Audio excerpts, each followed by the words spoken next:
Hey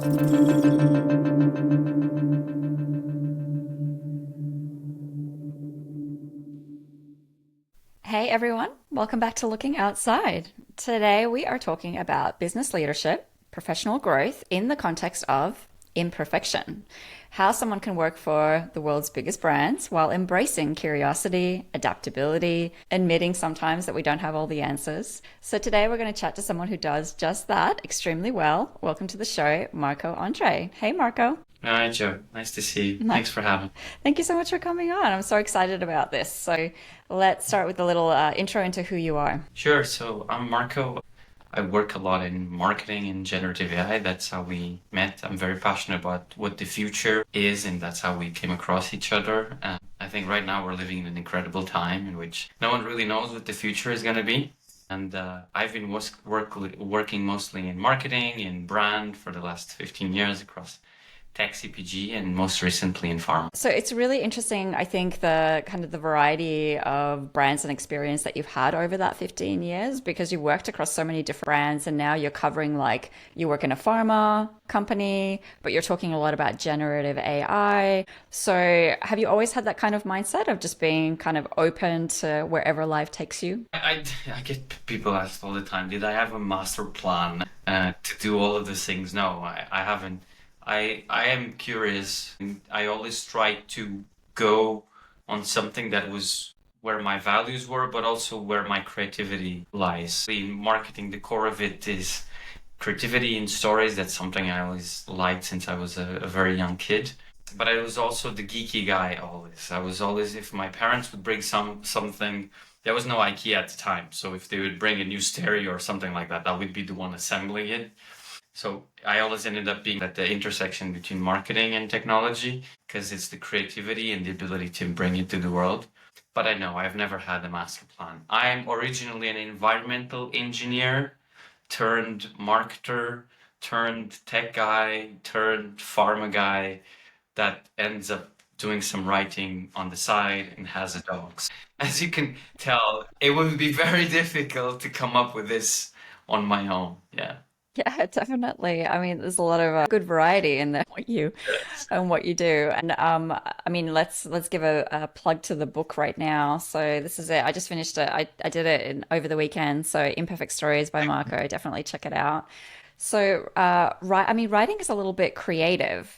And I love speaking to people who studied engineering because I feel like it's just a completely different mindset. It's a very kind of methodical, maybe feels like more tactical, like pragmatic, practical mindset, whereas and marketing are quite creative. So, how did that shift kind of come about for you? I studied environmental engineering again because I was trying to guess where the future was going to go at the time. What I figured out along the way is that my demanded way more creativity, and the engineering was a rational way to see things, but to allow to create a structure from which then creativity could be built upon. So my first job was actually in a startup, which at the time we were working on AR, which is incredibly ahead of the time. So augmented reality and the likes of it. I think we also changed throughout the years. I wanted to get some structure both on my studying, the types of jobs that I did, and at a certain point, you realize that you're probably going too much to an end, which it doesn't fulfill you as much. And I think in the last 2, 3 years, you can call it career midlife crisis, whatever. I just realized I had to rebalance and bring that more of the creativity. One of the ways I found to do that is obviously is Lego. It's something that I build with my own hands that I allow to see something coming to life. And the other one is writing, which is it's actually quite selfish. People ask me why do I write? I write because it allows me to get thoughts from my brain into paper so they're not swirling around in my brain. And the second thing is a form of creative expression in which you hope, it doesn't necessarily happen, but you hope that by sharing something that is in your brain, you will be helping someone that is facing the same types of challenges. And that's why I do it. How much of writing for you is about the thought process? You know, when you're kind of like reflecting, thinking through concepts and ideas, putting it down on paper can really help with that. So I have mostly ideas in two ways. So I have a ton of ideas. My problem is not ideas, is writing them down.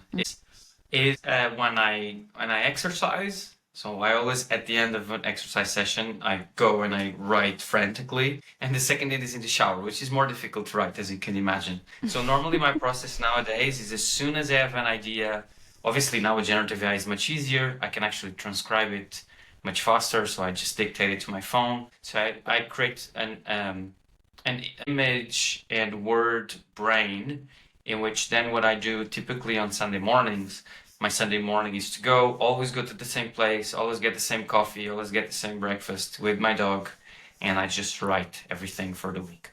So there's no such thing as, process in which I meditate, fire breathe, and all of that. It's not, it's really, I have the ideas, and when I have the time, I write them. And I don't worry so much about niching down or choosing a topic. I normally write about something that excites me and that I think can excite others. I don't follow necessarily and I don't think there's anything wrong with that. Some people say you need to niche down, you need to be known for something.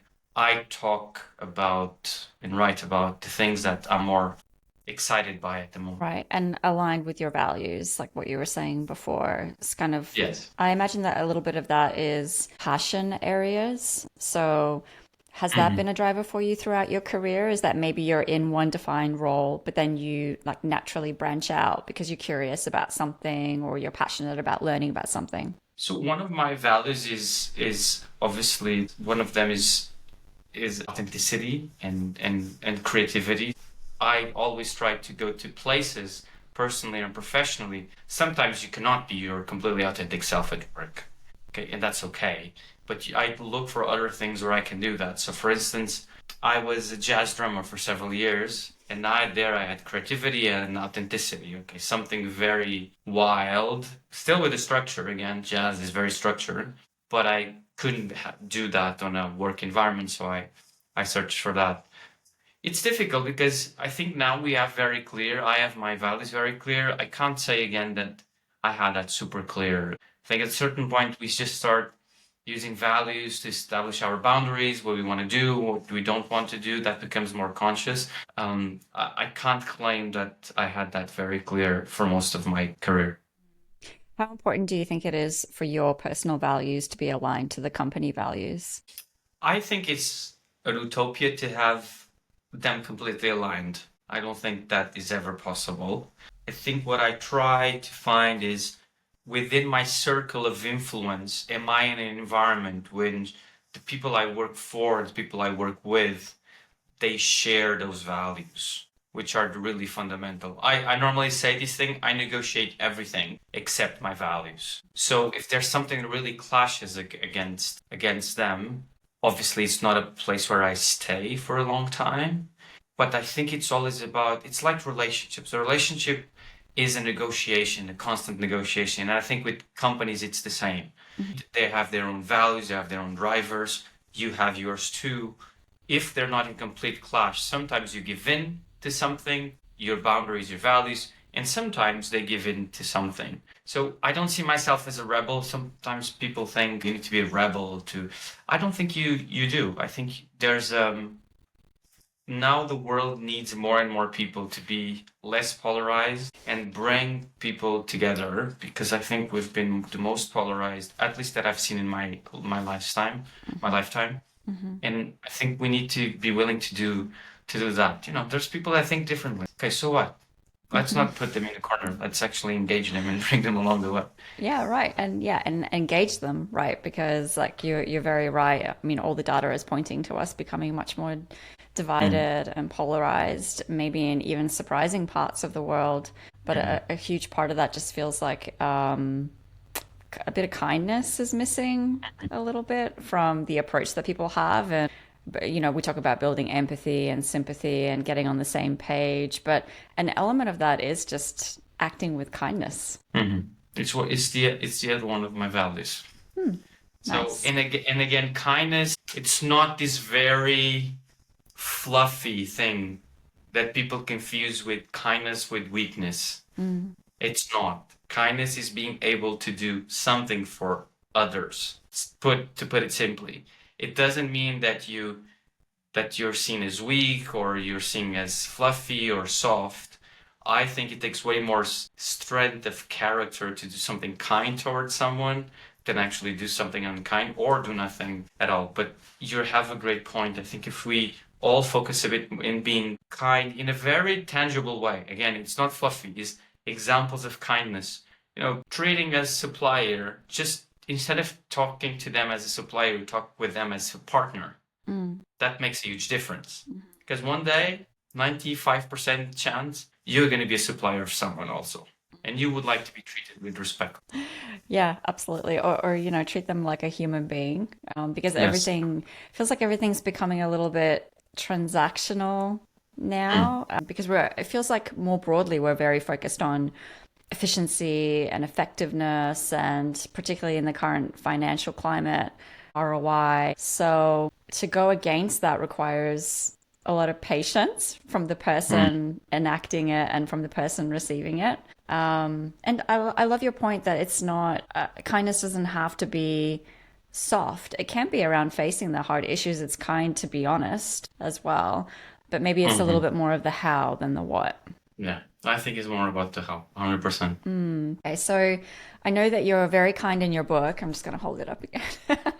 I love Thank you. it. It's awesome, and I love the drawings in it as well. But what I love the most about it is the kindness that you display and the real kind of human focus in it. There's a lot of stories in here or anecdotes that are about appreciating other people. So, people that you've worked with, you've seen someone do amazing things, or you've been surprised by somebody, or you were able to collaborate with someone in an unexpected way. There's a lot of kind of giving back and sharing your reflections about other people in here. Was that intentional, or did that come naturally as you were writing it? So I didn't have a master plan for Imperfect Stories. Actually, the name Imperfect Stories came because someone commented. I started writing on LinkedIn 2 years ago, and someone commented something around, hey, you should put all of these stories in a book. And someone used the adjective imperfect. Why I do it, I think I do it for two reasons. One, I was very lucky that when I was younger, a lot of people took the time to be kind towards me and help me. And I think that made all the difference in how I went through life. So there's people that did that for me that I want to give back to that. The second reason is realizing that these people, the best at their jobs, the best humans, but they don't have it figured out. And they are not 100% of the times sure of themselves. Their lives sometimes are like my life or your life. They're an absolute mess. And that's okay. And that's the whole story of Imperfect Stories, is realizing that you might be the most successful person on paper, and you go up on a stage or you go in front of people and you might have things that you need to figure out and you might be afraid. And I think that's the most important thing, because we created this facade that you need to be perfect, Joe. I need to be perfect 100% of the time. And that creates an artificial pressure that I don't think helps anyone. Yeah, definitely. That's so well put. An artificial pressure. And it also doesn't leave room to grow, because growth comes from learning from what works and what doesn't work. Mm. And that's how the very best leaders that we look up to, that are our mentors and our idols in the workplace potentially, that's what they've done. I think we kind of forget that a little bit. Like, we look at great leaders and we think, man, it must be easy for Yeah, them. exactly. Like, They maybe have it they're figured born out. It's with so it. easy. Yeah. And also, to say I don't know, as you were saying, the first thing to admit that you need to grow is saying I don't know. Now, if you and I, when we were kids, if the teacher asked something, we raised our hand and we said, I don't know, what do you think would be the reaction? We're Mm. not programmed to do that. I'm going to publish a story tomorrow, which is exactly about a leader that, instead of saying, yes, I know all about that generative AI stuff, she said, instead, tell me more, because I don't know. And that gained, even heightened the respect I have for her, because she's very senior, incredibly well successful executive. She didn't have to say I don't know, but she took an interest. And I think that's mostly what people are craving these days. That kind of realness. It's almost like when people read these stories, I feel like their shoulders shrug and they're like, okay, I don't need to have it figured out the whole time. Right, exactly. Or I can jump in if I'm like 30% sure and give it a go. take a risk on myself to learn 100%. along the way. Yeah. And I mean, you do a lot of public speaking. I think I saw you post today that you did 15 15 this year so far. So probably a lot more to go. And I think people who get up on a stage and they talk about themselves, their journey, or a specific topic like generative AI, people look at them as like, oh, they're so polished, they really have everything worked out. They're usually, great speakers like yourself are very well formed, articulate. There's like a really nice balance between having a format that you follow when you present, but then also feeling very natural and authentic on stage. And that's a lot of work that people don't realize as well. So, do you find that you get that quite a lot where people say, oh, you're on stage so much, you're in front of audiences so much, it must be easy for you? Yeah, I was having a discussion with a friend. I mean, you do quite a lot of public speaking also, and it's not. It's a lot. I don't think there's such a thing as a natural, or it might be 5% of people, and I'm not certainly on that 5%. I think there's three things that you need to go on stage. One is you really need to give respect. For me, all the work that I put is to give respect to the people that are there to listen. So always having that in mind. The second thing, you need to talk about something. I read something. You need to find something that you're so passionate about that you don't even need notes to talk about it. And I think the third thing is incredible preparation. Of course, you need to prepare the story, you need to research, especially when it's a new topic like AI, which things change every week. You need to prepare before the stage. I was talking with someone, I get my headphones and I blast Chemical Brothers 5 minutes before going if I can. Just go there and give the gift of energy to people. And then Mm, also after, I'm an introvert, so it's difficult for me after being present there for people because I had this burst of energy that I artificially created to go on stage and then I need to talk to people. But I still make that effort. But after 2 days, I go home and I don't talk with anyone for one day. yeah. So it is not. And I think the second thing, we also were brought up in this idea of TED Talks and need to be polished. It's an incredible platform, TED. But I've been able to connect with way more people when in their talks they say things like, I don't know, or we failed at this, or we don't figure out we don't have this figured out. I think there's this polished, perfect intonation, perfect word, perfect pause is not something that people are looking for No. anymore. So yeah, I don't think it's a natural thing, and it is a lot of work.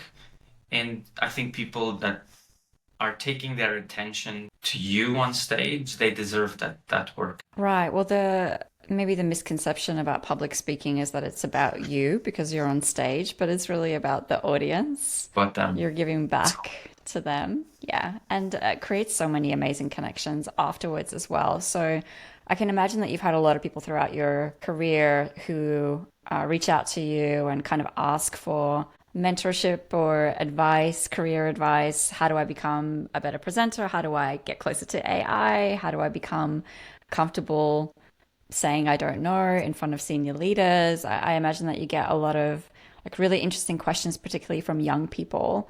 And I know you and mm, I, when we first chatted, we talked about this a little bit of how societal expectations are changing now, and the expectations from young people in the workforce is different now.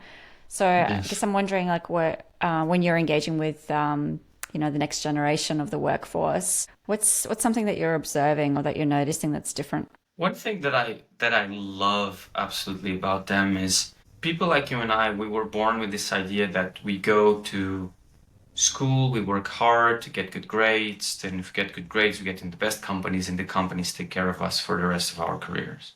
I don't think that's the world that we're going to live in at all.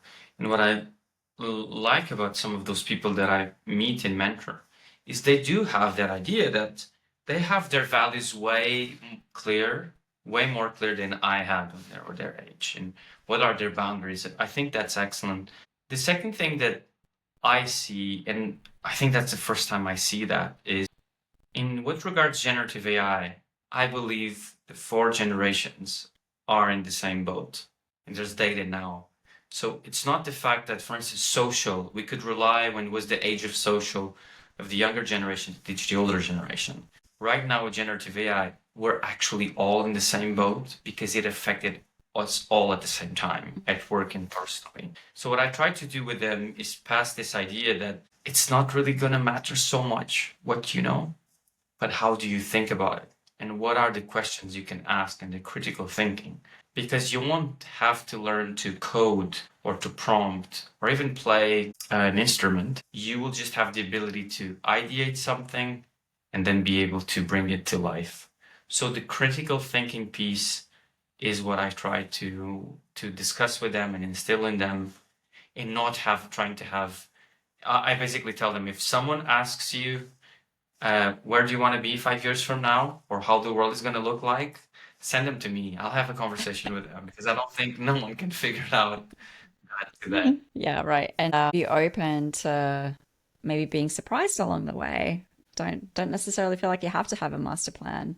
I think that's really, really great advice.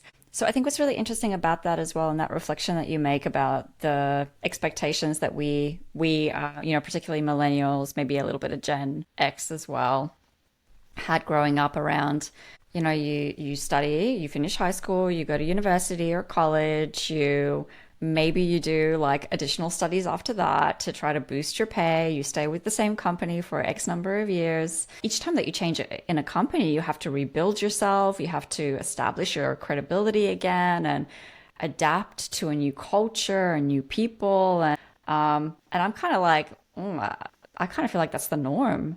Like you Hmm. constantly kind of reinventing yourself, changing yourself, adapting to a different climate. It feels like it's the new normal. And I know that you have done that. Like, you've got P&G, Google, Novartis. Like, how did you go adapting across those different organizations over time? I think one, I always tried to make choices that brought me closer to my purpose and broaden my employability. That was always my two things. That's why I always tell people, okay, an example. I lived and worked in the most incredible own country, Portugal. The food is nice, the sun is amazing, everything. If I hadn't left Portugal when I was 25, I would probably never have left because it was so comfortable to live there. I did that because it would broaden my horizons, my mindset, my culture, my adaptability. The second thing is I, I I listened recently to a podcast with Brene Brown and Amy Webb. She talks about this idea, which I really believe in. It's novelty is the new normal. There's so many things happening at the same time that this constant anxiety which are on. I talk about there's this idea that we look at a lake and the lake is still. And then we look at a waterfall, which is where we're living, and we're now saying to the waterfall, stop, stop, stop, please stop. Be like the lake. And it's not going to be like that. And I don't think that's going to change. I think a lot of it is driven by obviously what's happening in terms of technology, what's happening in terms of geopolitics, what's happening in terms of economy, and that's not bound to change. So the world in which our parents lived, and even some people from our generation lived, those companies will be affected by that. And it doesn't mean you can't have the same dedication to the company. If every of the companies that I worked on or work on, like Novartis, I'm fully dedicated to my job. But I do believe it's healthy for me as an individual to also have other ways of creative expression, of doing different things. Because when I am at work, that helps me if something happens with my company, which honestly can happen. And it might be that I'm just unlucky, being in the wrong place at the wrong time.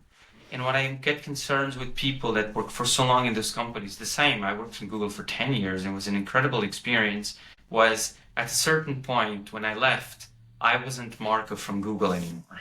I was just Marco, which was very empty. Like, okay, so what am I known for now? So I did this whole process of writing and because I want to be Marco Andre that happens to work at Novartis. And that for me, I'm not saying for other people is not healthy. For me, this is healthy. This is a better way to be at work. Marco from Google, it still exists and it's still a part of who you are, but you can also be Marco the author, Marco the public speaker. I think that's kind of the The dog other. dad. Yeah, the dog dad. Yeah, it's the third time you brought Lulu into the conversation. I love that. And Macy's like, hey, what about me? Yeah, and I think all of that kind of stretches you into different places, makes you a better professional, obviously makes you a better person, but also is something that you bring back into the organization. So I always talk about, passion projects that I have on the side, like my podcast, but there are so many great guests that I then bring into my business, or I take learnings from what's spoken on the podcast and I go and research it and I bring that into my business. So I think it's really important and very healthy for us to stretch ourselves. It doesn't have to be that you go and work at another company. It can be that you're just exploring something on the side of your job that benefits you as a person and your organization. And I think companies will also need to adapt. It's not only us. I think a lot of a lot of companies will need to adapt to the fact and allow their employees to do other things because that's where the world is going. So for with generative AI right now, you just can do so many things that you couldn't have before within a limited amount of time. An example, video editing. I mean, I don't know about you, but I would spend 8 hours editing a video and then I would throw it directly into the recycling bin. Now I can do it in 5 minutes because the technology is so advanced. So I think companies will also need to find a way to not only allow, but also enable, incentivize employees to do that. And the other, because the name of the podcast is Looking Outside, I think there's something very healthy on that. We all know that in a lot of these companies, same happened with me, we become very inward focused. We lose a bit of touch sometimes with the world, with customers, with humanity in general. And that allows us that is good for the companies, injecting oxygen into an environment. And that is really good for companies. And every company that I worked with at a certain point, at a certain size, has that problem of becoming that's why you always hear about being customer centric and all of that stuff. For me, being customer centric is just being attuned to what's happening. Yes, yes. I mean, that's like you preaching to the choir, I know. being in tune with what's happening in the world. Yeah, I think it's so critical. You studied at Harvard, so you'll appreciate this. There's a Harvard Business Review study that I refer to quite a lot with our leadership team around this skill of flexibility that leaders need to have, where they're balancing looking after their business today, but then also keeping an eye on what's happening in the external world and what's coming into the future. And so I guess that's a part of the reason why it's not frustrating, but the generative AI boom is for many people who are observant of the world, we're kind of like, yep, that's, evolution and technology is something that we should constantly be observing. And we should be thinking ahead about how do we bring this into our business, whether it's through integration or experimentation. And so I think that's really great that you're kind of leaning into that to explore it, to test it out, to pilot it, and to bring it into the work that you do. How has that been received from the businesses or business leaders inside of Novartis or otherwise that you've engaged with, the kind of the changes in the technological landscape? I use the metaphor of the 5 stages of grief, which I think myself, I am every day with AI. I think the first thing that people tend to think is it's going to disappear, denial. It's not going to be, it's going to disappear. It's going to be like the metaverse or crypto. And then the second thing where they go is, why do we need to do this? Why is this coming? Is this really relevant? It's just the anger piece. And then a lot of them move into bargaining, which is, okay, we know this is coming, we know this is here, but it doesn't apply to me, to my industry, to my function, to my role. So what I take them is in this journey. I literally say, okay, you are a lawyer, or you work in compliance, or you work in HR, or you work in marketing. These are examples of how this technology is completely changing the way you go to market. And that's where the depression kicks in. At a certain point, okay, I'm done. This is going to replace me and my job. And what I try to do when the work with the executives is bring them to the acceptance, to the fact that it's here. Yes, it's going to have an impact. Yes, it's going to change a lot of ways in which you're used to work. But it's also an incredible opportunity to gain back time that you can use in a more fruitful and meaningful way. So, and I think the only way to do this, it's really by engaging with people one-on-one, one-to-many, possibly in person. Get them in a room. Because it's very different from talking about and reading about it on LinkedIn or seeing all of these videos to actually the moment you put someone with a laptop, to show them a prompt and you show them that they create an agenda for an offsite in 1 minute instead of going back and forth with a draft for 4 hours, that they can save that time. And you start small and then you go to other things. So it's a journey. I can't say I have it completely figured out. I don't think anyone does. I don't have it for sure, but it's what I do with the executives in general. Yeah, I really like that. And it's almost like a change management approach that you have, like the ADKAR model, where the first step is awareness.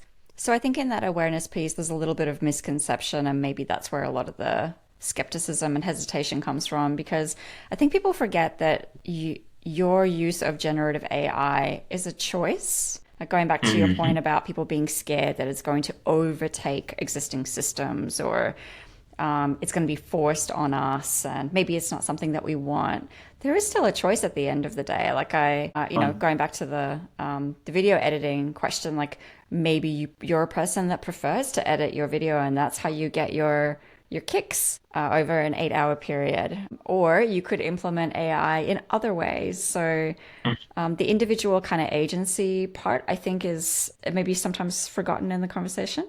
You're right. And you can choose. I think I always tell people, make it work for you. First thing is to make it work for you. Probably not creating an avatar that's going to solve your life. Yeah. But if you have to do repetitive tasks, so for instance, if you're in a call with someone, and if I want to be like I am with you now, fully focused, I don't want to be thinking, okay, I'm going to be taking notes, and then I need to remember this that I discussed with Joe, action item, action item. No, I want to, at the end, receive a summary with the main notes, main action items, and that's it. So I can focus way more on the interaction with you rather than the admin that comes with it. So on the generative AI piece, then also is what you mentioned before, this kind of pressure to keep up because there are so many new innovations, models, investments, pilots, startups, etc., launching in this space. I mean, there's a lot of pressure that comes with that. And particularly if you're trying to build a kind of a brand around, I know this topic well. I'm not an expert, I admit when I don't know, but I know it really, really well. How much self-compassion do you provide yourself in almost giving yourself a little bit of freedom or patience to not know it all immediately right now? I think the value that I don't see myself as a guru at all. What I try is to make complex topics simple. So, for instance, when people ask me where should I start, I tell them choose one tool and max it out. And you won't be able to max it out. Choose ChatGPT, choose Midjourney. If you like music, choose Suno. Just choose one tool, and that's a lot what I do. So I'll give you an example. Yesterday, I had a list of conferences that I wanted to attend on a link, and I had to go, clicking on the link, and then I was manually start doing the first row with the headline, the date, the location, the type of attendees. And I thought, my God, I'm going to lose 3 hours on this. I went to GPT-4o and I just gave it a try. I said, I'm going to feed you a link. I want you to create an Excel for me with these headers. Can you do this for me? 17 seconds, there goes the Excel. And I realized I'm not someone that reads so much about this, and I was about to lose 3 hours of my life.